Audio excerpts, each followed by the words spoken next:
Hello नमस्कार दोस्तों, MS physics 21 में फिर से आप लोगों का एक बार स्वागत है। आज मैं फिर आप लोगों के बीच लेके आया हूँ टॉपर एक्सप्रेस बैच का तीसरा दिन लेके आया हूँ। आज मैं फिर आप लोगों के बीच जो केमिस्ट्री का पहला चैप्टर का जो है ऑब्जेक्टिव आप लोगों को होमवर्क मिला था उसको लेकर आया हूँ और आपके साथ आपके भाई तैयार है। जो कि आप लोगों को पता है ये स्पेशल बैच चल रहा है। टॉप 10 स्टूडेंट से अभी 2 स्टूडेंट आया, फिर 2 स्टूडेंट, इस तरह से एक ग्रुप बना के टोटल 10 स्टूडेंट को तैयार करना है। तो अभी 2 भाई आप लोगों के साथ है और आप लोगों को भी कोशिश करना है जवाब देने की। और आप टेलीग्राम पे जाके एमएस फिजिक्स 21 सर्च मार के वहां से आप ले सकते हैं क्या चीज, तो होमवर्क प्रत्येक दिन का ले सकते हैं। चलिए अब आते हैं विषय वस्तु की। चलिए बाबू, कैसे है आप लोग? ठीक है, बहुत अच्छा। चलिए बाबू, पहला प्रश्न, खड़ा हो जाइए आप। पहला प्रश्न है आपका, देखिएगा आप एक प्रश्न उठाया जाएगा और पूरा उसको हंसोट के नीचे तक पहुंचा दिया जाएगा। पहला है रासायनिक अभिक्रिया को व्यक्त किया जाता है, बोला जाए। रासायनिक अभिक्रिया को व्यक्त किया जाता है समीकरण के रूप में। यहाँ रासायनिक अभिक्रिया है तो जब कोई पदार्थ अकेले या किसी अन्य पदार्थों के साथ अभिक्रिया करके नए गुण वाले पदार्थ का एक या एक से अधिक पदार्थ का निर्माण करता है उसे रासायनिक अभिक्रिया कहते हैं। उत्पाद के रासायनिक अभिक्रिया, जैसे कार्बन को ऑक्सीजन के साथ मिलाने पर कार्बन डाइऑक्साइड बनता है। उत्पाद किसे कहते हैं? अभिकारक। रासायनिक अभिक्रिया में भाग लेने वाले पदार्थ को अभिकारक कहते हैं या अभिकर्मक कहते हैं। उत्पाद किसे कहते हैं? तो रासायनिक अभिक्रिया के फलस्वरूप जो पदार्थ हमें प्राप्त होता है उसे उत्पाद कहते हैं। जैसे में हाइड्रोजन को ऑक्सीजन के साथ मिलाने पर जल बनता है, तो यहाँ हाइड्रोजन और ऑक्सीजन अभिकारक हो गया और उत्पाद हो गया जल। रासायनिक अभिक्रिया, निम्नलिखित रासायनिक अभिक्रिया के 6 लक्षण होते हैं। पहला, गैस की उत्पत्ति, अवस्था में परिवर्तन, रंग में परिवर्तन, तापमान का निकलना, अवक्षेप का बनना, प्रकाश का निकलना। पहला आता है गैस की उत्पत्ति। तो जब 2 या 2 से अधिक पदार्थ को आपस में मिलाते हैं तो उनके बीच गैस का निर्माण होता है, तो हम रासायनिक अभिक्रिया समझते हैं। दूसरा आ जाता है अवस्था में परिवर्तन। तो जब 2 या 2 से अधिक पदार्थ को आपस में मिलाते हैं तो उनकी अवस्था अर्थात ठोस और द्रव गैस में परिवर्तन हो जाता है, तो हम रासायनिक अभिक्रिया समझते हैं। जैसे कार्बन को ऑक्सीजन के साथ मिलाने पर कार्बन डाइऑक्साइड बनता है। यहाँ कार्बन ठोस होता है और ऑक्सीजन गैस होता है, कार्बन डाइऑक्साइड बनता है तो ये भी गैस होता है। अवस्था में परिवर्तन, रंग में परिवर्तन। तो जब 2 या 2 से अधिक पदार्थों को आपस में मिलाते हैं तो उनके रंग में परिवर्तन होता है, तो यहाँ रासायनिक अभिक्रिया समझी जाती है। जैसे पोटेशियम पर मैग्नेट में नींबू का रस डालने से बैंगनी रंग गायब हो जाता है। पोटेशियम पर मैग्नेट बैंगनी कलर का होता है। चौथा आ जाता है तापमान का निकलना। तो जब 2 या 2 से अधिक पदार्थ को आपस में मिलाते हैं तो तापमान का निर्माण होता है, तो यहाँ रासायनिक अभिक्रिया समझी जाती है। जैसे चूना पत्थर में पानी डालने से गर्माहट अनुभव होता है। और 5वां आ जाता है अवक्षेपण अभिक्रिया। तो जब 2 या 2 से अधिक पदार्थों को आपस में मिलाते हैं तो घोल में ओघलनशील पदार्थ बनता है, उसे अवक्षेपण अभिक्रिया कहते हैं। ये हो गया सर। क्वेश्चन एक बार फिर से रिपीट करिएगा। एक बार फिर से क्वेश्चन इसी को। रासायनिक अभिक्रियाओं को व्यक्त किया जाता है। रासायनिक अभिक्रिया को समीकरण के रूप में व्यक्त किया जाता है। तो रासायनिक अभिक्रिया में पूरा हम बता चुके हैं, अब समीकरण यहाँ आता है। तो रासायनिक समीकरण किसे कहते हैं? तो रासायनिक समीकरण, जब रासायनिक अभिक्रिया में मौजूद पदार्थों को सूत्रों एवं संकेतों के संक्षिप्त निरूपण को रासायनिक समीकरण कहेंगे। रासायनिक अभिक्रिया में मौजूद पदार्थों को सूत्रों एवं संकेतों के संक्षिप्त निरूपण को रासायनिक समीकरण कहेंगे। जैसे हाइड्रोजन और ऑक्सीजन मिलकर जल बनता है, तो हाइड्रोजन को सूत्र के हिसाब से लिखते हैं तो H2 + O2 = H2O बनता है। रासायनिक समीकरण लिखने का तरीका होता है, अभिकर्मक को बाईं ओर लिखा जाता है। 2 या 2 से अधिक अभिकर्मक रहने पर उसके बीच प्लस का चिन्ह लगाया जाता है। उत्पाद को दाईं ओर लिखा जाता है। 2 या 2 से अधिक उत्पाद रहने पर उसके बीच जोड़ का चिन्ह लगाया जाता है। अभिकर्मक तथा उत्पाद के बीच तीर का निशान लगाया जाता है, जो कि अभिक्रिया का दिशा बताता हो। अब अगला प्रश्न आपका चला। एक और प्रश्न आपके से है, समीकरण के बाएं एवं दाएं दोनों ओर प्रत्येक प्रकार के परमाणुओं की संख्या समान होती है, यह समीकरण क्या कहलाती है? यह समीकरण संतुलित समीकरण कहलाता है। तो संतुलित समीकरण आता है, तो संतुलित समीकरण एक और संतुलित समीकरण, यह 2 प्रकार के होते हैं। संतुलित समीकरण किसे कहेंगे? वैसा समीकरण जिसमें अभिकर्मक में मौजूद तत्वों की परमाणु की संख्या तथा उत्पाद में मौजूद तत्वों की परमाणु की संख्या आपस में बराबर हो, उसे संतुलित रासायनिक समीकरण कहते हैं। जैसे कार्बन को ऑक्सीजन के साथ मिलाते हैं तो कार्बन डाइऑक्साइड गैस बनता है। अब आता है वो संतुलित रासायनिक समीकरण, वैसा समीकरण जिसमें अभिकर्मक में मौजूद तत्वों की परमाणु की संख्या तथा उत्पाद में मौजूद तत्वों की परमाणु की संख्या आपस में बराबर नहीं हो, भिन्न भिन्न हो, उसे असंतुलित रासायनिक समीकरण कहेंगे। चलिए नेक्स्ट आपको बोलना है रासायनिक अभिक्रिया किसे कहते हैं? रासायनिक अभिक्रिया जब कोई पदार्थ अकेले या किसी अन्य पदार्थों के साथ मिल करके एक या एक से अधिक पदार्थों का निर्माण करता है, उसे रासायनिक अभिक्रिया कहते हैं। चलिए आप बैठ जाइए, खड़ा होइए आप बोलिए कैल्शियम कार्बोनेट को गर्म करने पर कैल्शियम ऑक्साइड तथा कार्बन डाइऑक्साइड बनते हैं। यह किस प्रकार की रासायनिक अभिक्रिया? या सर विघटन या अपघटन, वियोजन या अपघटन अभिक्रिया है। तो वियोजन या अपघटन अभिक्रिया किसे कहते हैं? तो वैसे रासायनिक अभिक्रिया जिसमें एकल अभिकारक दो या दो से अधिक उत्पाद में विभक्त हो जाते हैं, इसे ही वियोजन या अपघटन अभिक्रिया कहते हैं। तो अभिक्रियाएं कितने प्रकार की होती हैं? तो अभिक्रिया निम्नलिखित प्रकार के होते हैं: संयोजन अभिक्रिया, संयोजन या संश्लेषण अभिक्रिया, वियोजन या अपघटन अभिक्रिया, वैद्युत अपघटन अभिक्रिया, उदासीनीकरण अभिक्रिया, अवक्षेपण अभिक्रिया, एकल विस्थापन अभिक्रिया, द्विविस्थापन अभिक्रिया, ऑक्सीकरण या अवकरण अभिक्रिया, रेडॉक्स अभिक्रियाएं होती है। तो दोस्तों पहले हम देख लेते हैं इन क्रमगत संयोजन अभिक्रिया को हम सबसे पहले देख लेते हैं। तो वैसी रासायनिक अभिक्रिया जिसमें कि दो या दो से अधिक अभिकारक मिलकर एकल उत्पाद का निर्माण करते हैं, तो इसे ही संयोजन अभिक्रिया कहते हैं। जैसे दोस्तों कार्बन और ऑक्सीजन मिलता है तो कार्बन डाइऑक्साइड का निर्माण होता है। और वियोजन या अपघटन अभिक्रिया दोस्तों, तो वैसी रासायनिक अभिक्रिया जिसमें कि दो या दो से अधिक अभिकारक आपस में, वैसी रासायनिक अभिक्रिया दोस्तों जिसमें कि एकल अभिकारक दो या दो से अधिक उत्पाद में विभक्त हो जाते हैं दोस्तों, उसे वियोजन या अपघटन अभिक्रिया कहते हैं।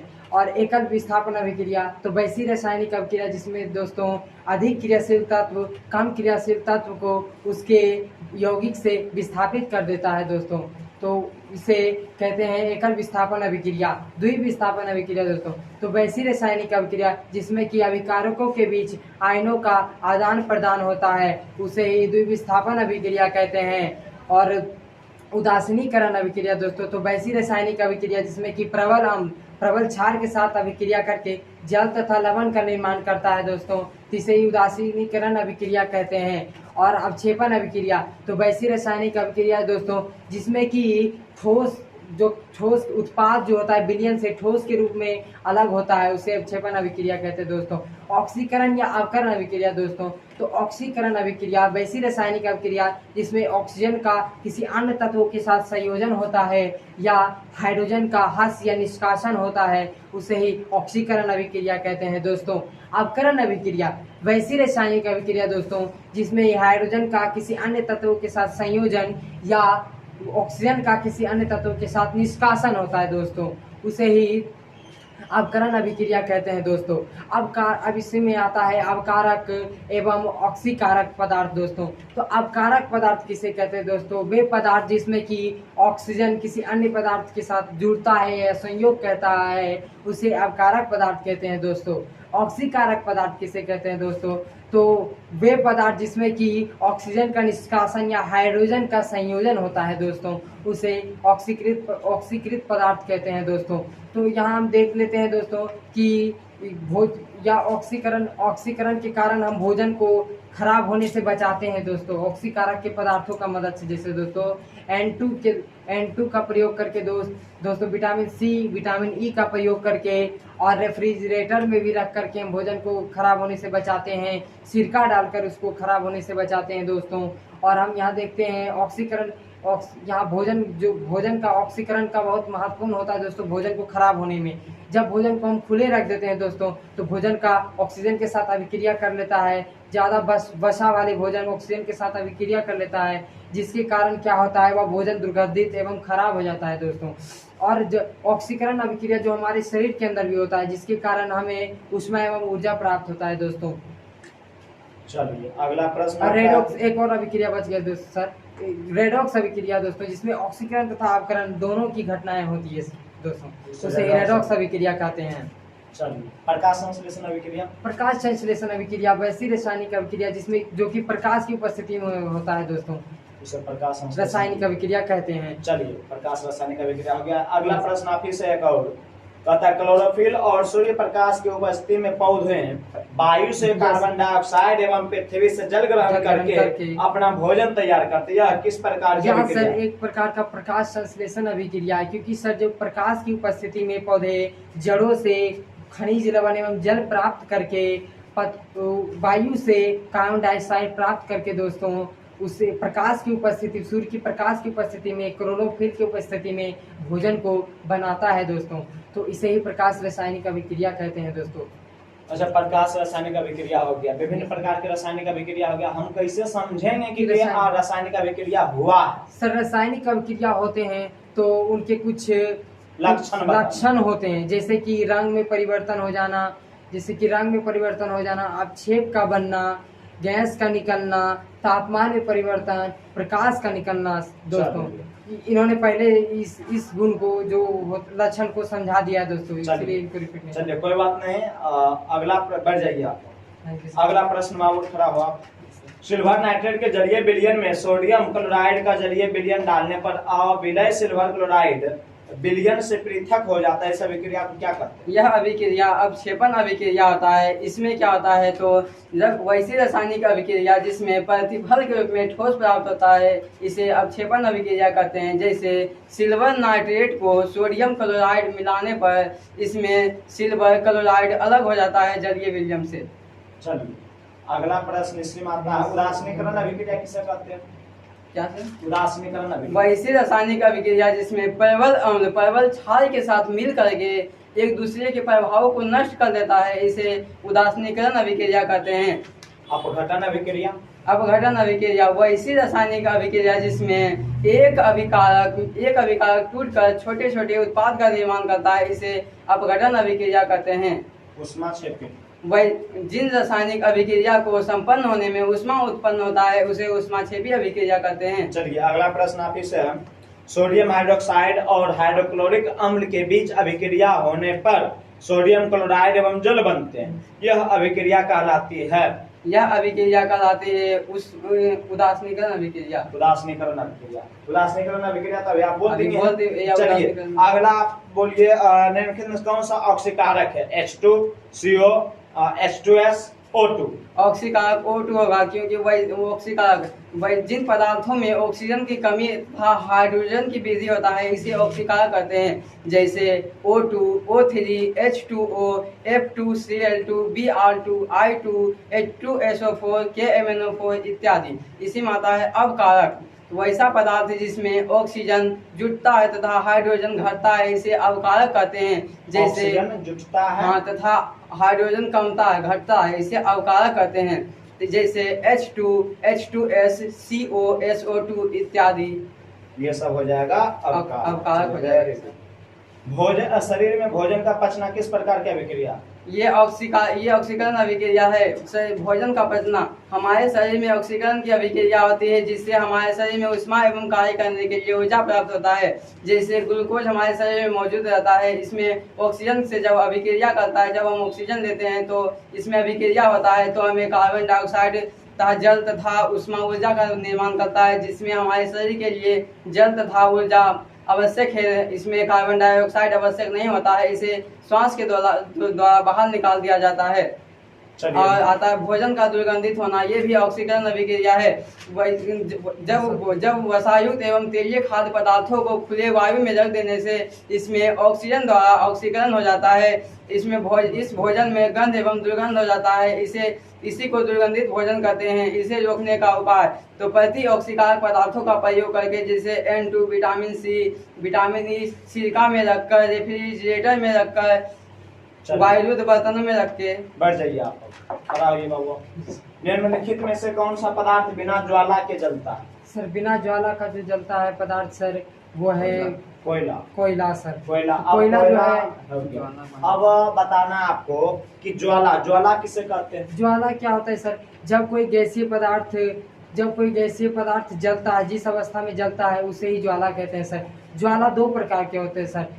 दोस्तों अदेदीप्यमान ज्वाला दोस्तों, अदेदीप्यमान ज्वाला, इसमें क्या होता है, ईंधन का पूर्ण दहन होता है। इसमें ज्वाला का प्रकाश कम होता है। इसमें जो ज्वाला का प्रकाश होता है वह नीले रंग का होता है दोस्तों। इसमें ऑक्सीजन की पूर्ति नहीं, ऑक्सीजन की परिपूर्ति होती है दोस्तों, एकदम ऑक्सीजन मिलता है इसमें, ऑक्सीजन की परिपूर्ति होती है दोस्तों।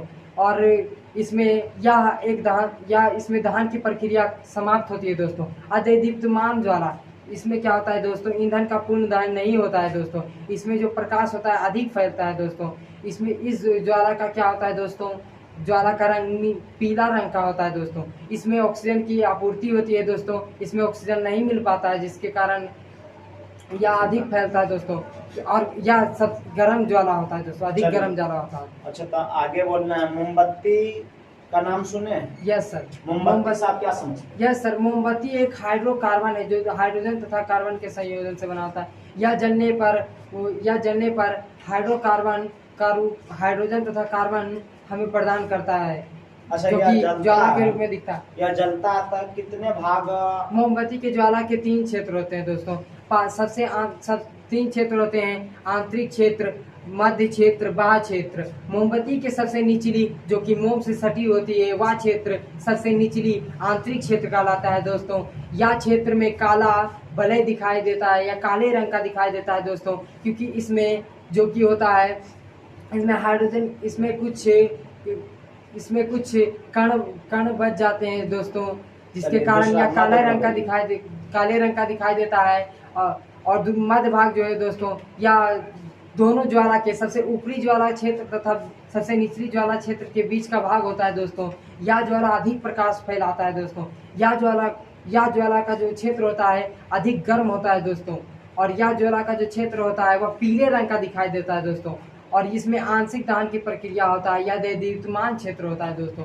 और सबसे ऊपरी क्षेत्र, मोमबत्ती का सबसे ऊपरी क्षेत्र यानी बाहरी क्षेत्र जो होता है दोस्तों, ज्वाला के बाहरी क्षेत्र होता है दोस्तों, जो कि नीले रंग का दिखाई देता है दोस्तों। यह क्षेत्र में ऑक्सीजन की एकदम ऑक्सीजन मिलता है, जिसके कारण यह बढ़िया से दहन इसमें होता है, दहन की प्रक्रिया अच्छी तरीके से होती है दोस्तों। यह नीले रंग का दिखाई देता है दोस्तों। अगला है इसी में ऑप्शन मीथेन गैस। मीथेन का सूत्र क्या होता है? मीथेन गैस का सूत्र होता है CH4। चलिए बैठ जाइए। आइए बाबू, आपको बोलना है अभिक्रिया जिसमें आयनों का आदान प्रदान होता कहलाती है। जिसमें आयनों वैसी रासायनिक अभिक्रिया जिसमें आयनों का आदान प्रदान होता है, इसे द्विविस्थापन अभिक्रिया कहते हैं। चलिए, सभी प्रकार के तो अभिक्रिया हो गया है। अगला आप बोलिए, ये सभी हो गया। वह अभिक्रिया जिसमें उत्पाद के बनने के साथ साथ उष्मा भी उत्पन्न होती है। उत्पाद के बनने के साथ साथ उष्मा का भी उत्पन्न होता है, इसे अवक्षेपण अभिक्रिया कहते हैं। अवक्षेपण अभिक्रिया वैसी रासायनिक अभिक्रिया। ऑप्शन सुनिए पहले, ये ऑप्शन में नहीं है बाबू। प्रश्न फिर से, वह अभिक्रिया जिसमें उत्पाद के बनने के साथ साथ उष्मा भी उत्पन्न होती है। उष्मा छेपी, उष्मा शोषी, प्रकाश संश्लेषण, उपचयन। इसमें उष्मा छेपी होगा सर। उष्मा छेपी होगा। वही हम उष्मा छेपी किसे कहते हैं आप बोलिए? वही हम बोलते पहले, उष्मा छेपी बोलते। कोई दिक्कत नहीं, हो जाता है। उस वैसी रासायनिक अभिक्रिया जिसमें जिन रासायनिक अभिक्रिया को संपन्न होने में उष्मा उत्पन्न होता है, उसे उष्मा छेपी अभिक्रिया कहते हैं। चलिए, अगला बोलिए आप। जैसे मीथेन गैस, जैसे मीथेन गैस में ऑक्सीजन मिलाने पर इसमें उष्मा उत्पन्न होता है, जल बनता है। अच्छा, अगला बोलिए तो उपचयन अभिक्रिया। उपचयन अभिक्रिया वैसी रासायनिक अभिक्रिया जिसमें उपचयन अभिक्रिया वैसी रासायनिक अभिक्रिया जिसमें ऑक्सीजन जुटता है तथा हाइड्रोजन घटता है, उसे उपचयन अभिक्रिया कहते हैं। अगला ये सभी हो गया है, ये सभी आपका लगभग हो गया। चलिए, हो गया, खत्म हो गया। अब जो है थ्योरम पूछते हैं। चलिए, कॉपी लाया है? चलिए लाइए। ये पहला चैप्टर का है बाबू रे। आप लोग जो देख रहे हैं, आप लोगों से निवेदन है कि जो भी आपको यहाँ से डेफिनेशन सीखने को मिलता है, आप लोग कॉपी लेके बैठिए। खाली मोबाइल में टुकुर टुकुर देखने से नहीं होता, मेहनत करने से मेहनत का रंग दिखता है, मेहनत सिर्फ सोचने से नहीं होता, ठीक ना। इसलिए आप लोग कलम कॉपी लेके बैठिए, और जो भी बोला जाता है, जो आपको पता नहीं है, वो 1 दाव 2 दाव 3 दाव 4 दाव वीडियो देख के स्टॉप करके उसको सही ढंग से डिफिनेशन लिख लिया कीजिए, क्योंकि इससे ज्यादा आप इसका अनुसरण करते रहिए। आप विश्वास रखिए कि कम से कम आप साइंस में 95 प्लस लाइएगा, ठीक ना, कम से कम, ठीक ना। तो आप लोगों को ये कोशिश करना चाहिए, जो भी बच्चे 10th क्लास के हैं, खासकर 10th क्लास के जो भी बच्चे हैं, और जो 2024 में एग्जाम दीजिएगा, जो भी आप लोग देंगे, उसमें बाबू आप लोगों को बेहतर से बेहतर होने के लिए आपको मेहनत जरूर करना चाहिए। चलिए अब थ्योरम में आते हैं। आप लोग देख ही रहे हैं बच्चे का स्थिति क्या है। एक टॉपिक पकड़ा जाता है, जिसके बाद पूरा टॉपिक को ऊपर से नीचे कर दिया जाता है। हर एक टॉपिक माइंड में एकदम रहना चाहिए, तब टॉपर बनता है, ठीक ना। टॉपर ऐसे ही नहीं बनता है। चलिए अगला बोला जाए बाबू रे। चलिए बेसिक केमिस्ट्री के बारे में कुछ पूछ लेते हैं। बेसिक केमिस्ट्री पता है बाबू? Yes sir. चलिए बोला जाता है सबसे पहले पदार्थ किसे कहते हैं? पदार्थ वैसे पदार्थ जब वैसे दुनिया की वे सारी वस्तुएं जिसमें द्रव्यमान हो, जो कुछ स्थान है जिसमें कुछ भार हो, जो अवरोध उत्पन्न करता है, उसे पदार्थ कहते हैं। जैसे टेबुल कुर्सी हवा पदार्थ होते हैं, लेकिन प्रकाश और परछाई इसमें पदार्थ नहीं होते हैं। चलिए अगला बोलना है पदार्थ कितने प्रकार के? पदार्थ दो प्रकार के होते हैं, भौतिक पदार्थ और रासायनिक पदार्थ। यानी पदार्थों का वर्गीकरण क्या गया? दो आधार, भौतिक आधार पर, रासायनिक आधार पर। भौतिक आधार पर, रासायनिक आधार पर। भौतिक आधार पर कितने? भौतिक आधार पर मुख्यतः 3, टोटल 5 होता है। इसमें पहला ठोस, दूसरा द्रव, तीसरा गैस, चौथा होता है प्लाज्मा, पांचवा होता है बोस आयन आइंस्टाइन कंडेंसेट। चलिए अब रासायनिक आधार पर पदार्थों को बांटा गया कैसे? रासायनिक आधार पर पदार्थों को 2 भागों में बांटा गया है, शुद्ध पदार्थ और शुद्ध पदार्थ। शुद्ध पदार्थों को 2 भागों में बांटा गया है, तत्व यौगिक। तत्व को 3 भागों में बांटा गया है, धातु और धातु उपधातु। यौगिक को 2 भागों में बांटा गया है, कार्बनिक यौगिक और कार्बनिक यौगिक। और शुद्ध पदार्थ को 2 भागों में बांटा गया है, एक होता है समांगी, दूसरा होता है विषमांगी। वो शुद्ध का दूसरा नाम मिश्रण भी से कहते हैं। चलिए अगला बोलना आपको, कौन सी ऐसी अवस्था है जिसके कारण सूर्य में तापमान है? यह अवस्था चौथा अवस्था है। चौथा अवस्था प्लाज्मा होता है। इसमें अधिक तापमान की आवश्यकता होती है। यह अवस्था आयनीकृत रूप में पाया जाता है। इसी अवस्था के कारण सूर्य में तापमान होता है। इसकी खोज विलियम क्रूक्स ने किया है। इसी सूर्य के प्रकाश लगभग 6000 डिग्री सेल्सियस का होता है टेम्परेचर। अगला बोलना है, अगला चला तो और प्रश्न है कि उपधातु क्या है?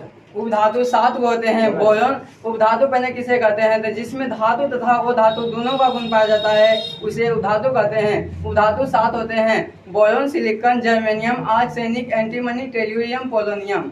चलिए वेरी गुड, बैठ जाइए आप खड़ा होइए बाबू। आपको बेसिक केमिस्ट्री का कुछ याद है? अच्छा अक्रिय गैस के बारे में पता है? यस। अक्रिय गैस क्या है? अक्रिय गैस 5 है सर। नियोन 5 है, 6 है sir. 6 sir. Neon argon, xenon, radon, krypton, और एक हीलियम, ठीक ना? Helium, neon, argon, xenon, radon, और क्रिप्टॉन। यस। चलिए अगला बोलना चला तुमको, पहला चैप्टर केमिस्ट्री का पहला अच्छा इसी में है, बेसिक केमिस्ट्री में है। 1 से 20 तक तुरा परमाणु संख्या याद है? 1 से 20 तक का परमाणु संख्या सर। चलिए लगातार तो नहीं, लगातार बोला जाए। 1 से 10 तक बोला जाए। एक परमाणु संख्या सर। 1 में कौन सा तत्व है? ओ ये बोलना है। 1 में hydrogen, helium, lithium, beryllium, boron, carbon, nitrogen, oxygen के बाद ऑक्सीजन, फ्लोरीन, नियोन, आर्गन। 10 हो गया। आर्गन अभी कहाँ है? फ्लोरीन के बाद नियोन, फ्लोरीन, नियोन, आर्गन, फिर सोडियम, मैग्नीशियम। चलिए कोई बात नहीं, मतलब सर ये याद है, लेकिन जो है अभी इसको क्या है मतलब सीरीज से याद नहीं है। सीरीज सर हमको नहीं याद है। चलिए कोई बात नहीं है। अगला बोलना चला, सही गड़बड़ कर दिया।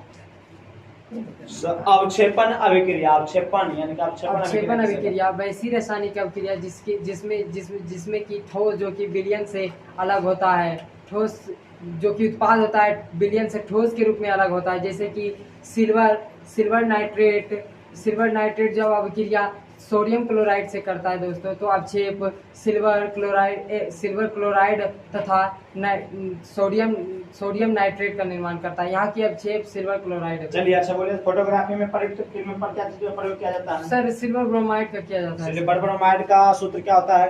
Sir BR silver bromide sorry AgBr3 silver और ब्रोमाइड AgBr2 और सिल्वर आयोडाइड का सिल्वर आयोडाइड का सर सूत्र AgI।